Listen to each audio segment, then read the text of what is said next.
अस्सलाम वालेकुम। मछली के मुंह में ज़बान क्यों नहीं होती? मछली पानी में क्यों रहती है? मछली के मुंह में ज़बान क्यों नहीं होती? मछली ज़िबा नहीं की जाती, फिर ये हलाल कैसे होती है? नबी करीम और हज़रत अली ने मछली के हवाले से क्या इरशाद फरमाया? यही हमारी आज की वीडियो का मौजू होगा और आज हम आपको मछलियों के मुतालिक हैरानकुन हक़ाइक़ बताएंगे। मछलियाँ आबी जानवर है जिन्हें सर्द खून वाला जानवर भी कहा जाता है। छिलकों से ढका हुआ जिस्म और पानी में तैरने के लिए बनी खुसूसी पर और गलफड़ों से लेस मछलियाँ खुले समंदर, ताज़े पानी, दरिया और झीलों से लेकर पहाड़ी झरनों, समंदर की अथाह गहराइयों में पाई जाती हैं। मछली दुनिया भर में इंसानों की समंदरी ग़िज़ाई ज़रूरियात पूरा करने के लिए नहायत अहम गर्दानी जाती है। समंदरों या खुले आबी मकामात से शिकार की जाए या इनकी परवरिश इंसान के बनाए हुए माहिर खानों में की जाए। अल्लाह रब्बुल इज़्ज़त ने तमाम जानवरों के मुँह में ज़बान रखी है, मगर वाहिद मछली है जिसके मुँह में ज़बान नहीं रखी गई। मछली के मुँह में ज़बान न होने की वजह यह है कि अल्लाह ताला ने तमाम फरिश्तों को हज़रत आदम अलैहिस्सलाम को सजदा करने का हुक्म दिया, तो इस मौके पर इब्लीस ने सजदा करने से इनकार कर दिया, तो इस मौके पर अल्लाह ताला ने इसे मसख शुदा सूरत में ज़मीन पर फेंक दिया। अल्लाह रब्बुल इज़्ज़त ने कुरान मजीद फुरकान हमीद में इरशाद फरमाया, यानी इब्लीस समंदरों की तरफ निकल गया जहाँ इसकी सबसे पहली मुलाकात मछली से हुई। शैतान ने हज़रत आदम अलैहिस्सलाम की तख्लीक का किस्सा मछली को सुनाया और कहा कि आदम समंदर और दरियाओं का शिकार करेगा और मछलियों को अपनी खुराक बनाएगा, जिस पर मछली ने तमाम दरियाई जानवरों को हज़रत आदम अलैहिस्सलाम की तख्लीक की कहानी सुनाई। मछली को ये कहानी सुनाने की वजह से ज़बान जैसी नेमत से अल्लाह पाक ने इसे महरूम कर दिया। एक दिन एक शख्स हज़रत अली की खिदमत में हाजिर हुआ और पूछने लगा, हर जानवर के मुँह में ज़बान होती है मगर मछली के मुँह में ज़बान क्यों नहीं होती, और मज़ीद ये कि मछली सिर्फ पानी में ही क्यों रहती है? हज़रत अली ने इरशाद फरमाया कि अल्लाह ने मछली के मुँह में ज़बान भी दी थी और इसको ये ताकत भी दी थी कि खुश्की पर चल सके, मगर अफसोस कि इसने खुद पर जुल्म किया और अल्लाह की इन नेमतों से महरूम हो गई। वो शख्स कहने लगा, कौन सा जुल्म? तो हज़रत अली ने फरमाया, जब अल्लाह ने आदम अलैहिस्सलाम में रूह फूंकी और ये हुक्म दिया कि हर फरिश्ता हज़रत आदम अलैहिस्सलाम को सजदा करे, तो तमाम फरिश्तों ने हज़रत आदम अलैहिस्सलाम को सजदा किया, मगर इब्लीस ने इनकार कर दिया और कहने लगा, मैं आदम से बेहतर हूँ, और कहने लगा, अल्लाह ने मुझे आग से पैदा किया और आदम को मिट्टी से, मैं क्यों सजदा करूँ? अल्लाह की नाफरमानी का मरतकब हुआ और ये कहने लगा कि मैं आदम से बेहतर हूँ। इस जुर्म की वजह से इब्लीस को जन्नत से निकाल दिया गया और वो बदसूरत बनाकर ज़मीन पर गिरा दिया गया। इब्लीस हसद और नफरत के साथ चीखने लगा और सबको बताने लगा कि इंसान ज़मीन में सब पर जुल्म करेगा। इस वक्त मछलियाँ ज़मीन पर चला करती थी, इनके मुँह में ज़बान भी हुआ करती थी। शैतान ने सबसे पहले मछली को भड़काया और कहा कि इंसान जब ज़मीन पर आएगा तो अपना पेट भरने के लिए तुम्हें जिंदा खंजर से काटेगा। मछली ने जब ये सुना तो समंदर में हर एक आबी जानवर को इंसान के खिलाफ भड़काने लगी। अल्लाह रब्बुल इज़्ज़त ने मछली के मुंह से ज़बान को गायब करके इसके मुंह में मुबाल पैदा कर दिया।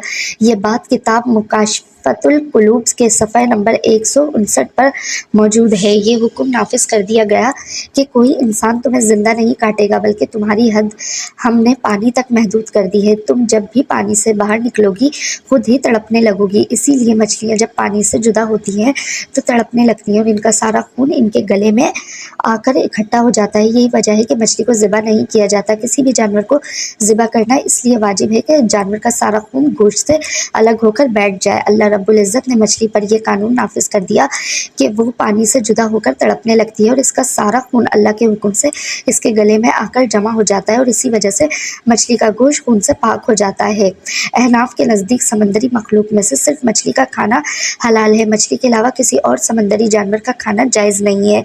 समंदर मखलूकात में से सिर्फ मछली हलाल है और मछली के अनवा व इक़साम में मछली के माहिरीन मोतबर है कि वो मछली है या नहीं। अहले लसान और अहले लगत के बाद आखिरी राय माहिरीन ही दे सकते हैं। लिहाजा समंदरी मखलूकात की जो किस्म अहले लगत और माहिरीन के मुताबिक मछली की किस्म ठहराएगी सिर्फ वो हलाल होगी और जो मछली की इक़साम में से नहीं होगी वो हलाल नहीं होगी। लिहाजा ये सवाल बनता ही नहीं कि मछली की कौन सी किस्म हराम है। बहरहाल अगर माहिरीन कहे कि ये मछली है तो वो हलाल है। बाज़ औक़ात समंदर में सांप भी मौजूद होते हैं जिन्हें कुछ माहिरीन मछली कहते हैं और कुछ सांप कहते हैं। सही बुखारी की हदीस नंबर 30,029 में ये जिक्र मौजूद है कि हज़रत अब्दुल्ला बिन इस्लाम रज़ी अल्लाह ताला अन्हु को जब नबी करीम के मदीने तशरीफ़ लाने की खबर मिली तो वो आपकी खिदमत में आए और कहा कि मैं आपसे 3 चीज़ों के बारे में पूछूंगा जिन्हें नबी के सिवा और कोई नहीं जानता। क़यामत की सबसे पहली अलामत क्या है? वो कौन सा खाना है जो सबसे पहले जन्नती को खाने के लिए दिया जाएगा? और किस चीज़ की वजह से बच्चा अपने बाप की मुशाबा होता है? आप सल्लल्लाहु अलैहि वसल्लम ने फरमाया कि जिब्रील ने अभी मुझे आकर इसकी खबर दी है। इस पर हज़रत अब्दुल्ला रज़ी अल्लाह ताला अन्हु ने कहा कि ملائکہ میں تو یہی یہودیوں کے دشمن ہیں۔ نبی کریم نے فرمایا قیامت کی سب سے پہلی علامت ایک آگ کی صورت میں ظاہر ہوگی جو لوگوں کو مشرق سے مغرب کی طرف ہانک کر لے جائے گی، اور سب سے پہلا کھانا جو اہل جنت کی دعوت کے لیے پیش کیا جائے گا وہ مچھلی کی کلیجی کے اوپر جو ٹکڑا لٹکا رہتا ہے وہ ہوگا۔ اور بچے کی مشابہت کا جہاں تک تعلق ہے تو جب مرد عورت کے قریب جاتا ہے اس وقت اگر مرد کا خراج پہل کر جاتا ہے تو بچہ اسی کی شکل و صورت پر ہوتا ہے، اور اگر عورت کی پہل کر جائے تو بچہ عورت کی شکل و صورت پر ہوتا ہے۔ یہ سن کر حضرت عبداللہ بن سلام رضی اللہ تعالیٰ عنہ بول اٹھے کہ میں گواہی دیتا ہوں کہ آپ اللہ کے رسول ہیں۔ دین اسلام کے حوالے سے مچھلی انتہائی اہم جانور ہے جس کا اسلام کے کئی واقعات میں ذکر موجود ہے، جس طرح حضرت موسیٰ علیہ السلام اور حضرت خضر علیہ السلام کے واقعات میں بھی مچھلی کا ذکر ملتا ہے۔ اسی طریقے سے حضرت سلیمان علیہ السلام کے حوالے سے بھی مچھلی کے واقعات موجود ہیں، اور اسی طرح نبی کریم کی مبارک احادیث میں بھی مچھلی کا ذکر موجود ہے۔ حضرت سلیمان علیہ السلام اللہ تعالیٰ برگزیدہ نبی تھے۔ ایک مرتبہ حضرت سلیمان علیہ السلام نے اللہ تعالیٰ سے دعا مانگی کہ اے میرے پروردگار میری مغفرت فرما اور مجھے ایسی بادشاہت عطا فرما جو میرے بعد کسی کو بھی میسر نہ ہو، بے شک تو بڑا عطا فرمانے والا ہے۔ اللہ تعالیٰ نے آپ کی دعا کو قبول فرمایا اور ایک عظیم الشان بادشاہت عطا فرمائی، اور جنات، ہوا، چرند پرند کو آپ کا فرما بردار بنا دیا۔ دنیا آپ کے لیے وسیع کر دی گئی۔ بے بہا نعمتیں ملنے کے بعد ایک دن حضرت سلیمان علیہ السلام نے دنیا کی تمام مخلوقات کو کھانا کھلانے کے لیے اللہ تعالیٰ سے اجازت طلب کی کہ اے میرے معبود اگر آپ مجھے اجازت دیں تو میں آپ کی تمام مخلوقات کو پورے سال کھانا کھلاؤں۔ اللہ تعالیٰ نے آپ کے پاس وحی بھیجی کہ تو اس پر ہرگز قدرت نہیں رکھتا۔ حضرت سلیمان علیہ السلام نے درخواست کی یا الہی ایک ہفتے کے لیے مخلوق خدا کو کھانا کھلانے کی اجازت دے دے۔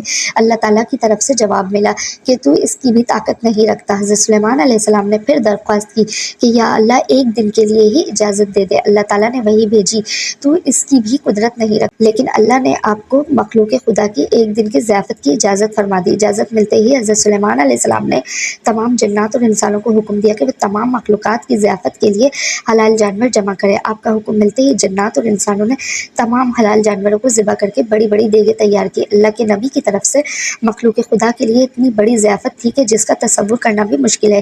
جنات نے پکے ہوئے کھانوں کو جب بڑے بڑے جنگلوں میں پھیلایا تو ان کی لمبائی اور چوڑائی ایک مہینے کی مسافت کے برابر بن گئی۔ پکوانوں کو تازہ رکھنے کے لیے حضرت سلیمان علیہ السلام نے ہوا کو حکم دیا کہ کھانے پر چلتی رہے تاکہ کھانا خراب نہ ہونے پائے۔ جب کھانا کھلانے کا وقت آیا تو اللہ تعالیٰ نے حضرت سلیمان علیہ السلام پر وحی بھیجی، اے سلیمان تو مخلوقات میں سے کس سے دعوت شروع کرے گا؟ حضرت سلیمان علیہ السلام نے فرمایا کہ میں سمندر کے جانوروں سے شروع کروں گا۔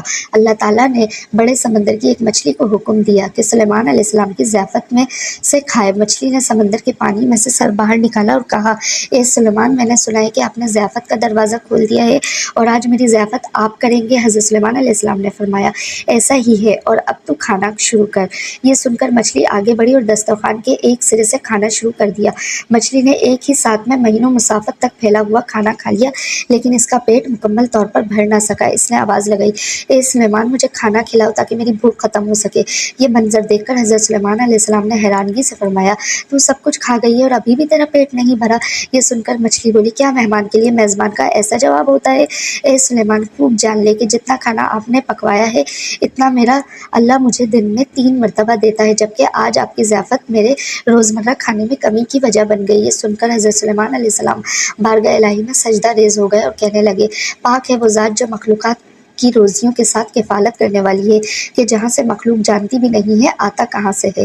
حضرت سلیمان علیہ السلام کے اس واقعے سے یہ پتہ چلتا ہے دنیا بھر میں انسانوں سمیت پائی جانے والی تمام مخلوقات، خواہ وہ ایک ننھی سی چیونٹی ہو یا سمندر کا دیو ہیکل ویل مچھلی، سب کا رازق اللہ تعالیٰ ہی ہے۔ وہ پتھر میں چھپے کیڑوں کو کس طرح اور کیسے رزق دیتا ہے، یہ اسی کی حکمت و طاقت ہے۔ اللہ کی تمام مخلوق بھوکی اٹھتی ضرور ہے لیکن میرا رب کسی کو بھوکا سونے نہیں دیتا۔ سبحان اللہ۔ اللہ پاک ہم سب کا خاتمہ ایمان پر کرے، آمین۔